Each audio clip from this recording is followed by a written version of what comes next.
Книга учит нас любить, быть добрее и умнее. Книга учит говорить, ты открой ее скорее. Окунись в волшебный мир, неизведанный, прекрасный, и узнай, что значит счастье. Яна в тебе взамен станет верной подругой, не обманет, не предаст. Нежно так согреет плечи. У нее секретная, таинственная жизнь. Как лекарство против скуки, как года бегут слова. Строчки словно в небе птицы. Ты поймешь, в них есть душа. Ради ставь ее страницы.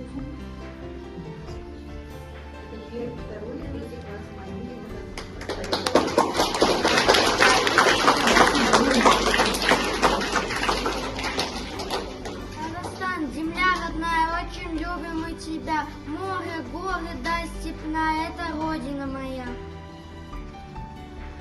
Моя родина, моя светлая, под названием Казахстан. Наше будущее. В нашем будущем ты безбедная, на планете ты великан. Как велика моя...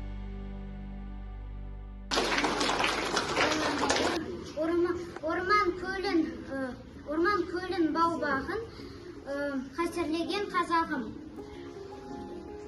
Тәуелсіздік азат елім туып өскен байтақ жерім, мәңгі жайнап тура бер менің Қазақстаным.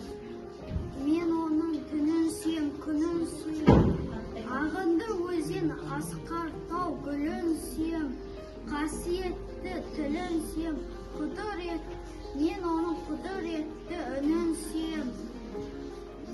Бәр жанды күн сүйем құбырлаған, бәрі маған отан деп сыбырлаған.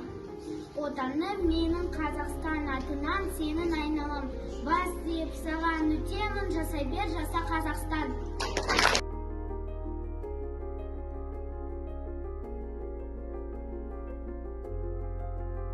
Как хорошо уметь читать. Не надо к маме приставать, не надо бабушку трясти. Прочти, пожалуйста, прочти. Не надо умолять сестрицу. Ну, прочти еще страницу. Не надо ждать, не надо звать. А можно просто прочитать. Я — это мир, а мир стал мной, едва открыв страницу. Могу в героя книги я мгновенно превратиться. Стихом и прозой говоря, рисунками, словами, страницы книг ведут меня волшебными путями. Ты представь себе на миг, если не было бы книг, что бы делал ученик, если не было бы книг? Если все исчезло разом, что писал для детей? От веселых добрых сказок до веселых повестей. В библиотеке для ребят на полке книжки в ряд стоят. Бери, читай и много знай. Но книжку ты не обижай, она откроет мир большой. Но если сделаешь больной ты книжку навсегда, страницы замолчат тогда. В моем шкафу теснится к том и том, и каждый том на полке словно дом. Обложку дверь откроешь в торопях, и ты вошел, и ты уже в гостях. Как переулок, книжный ряд, и весь мой шкаф чудесный книгоград. Казахстан, родина моя, смотрю на степи и не вижу им конца. Любуюсь я красотами природы, и нет на родине моей плохой погоды. Казахстан, страна родная, нет другой земли милей. Я люблю тебя и знаю доброту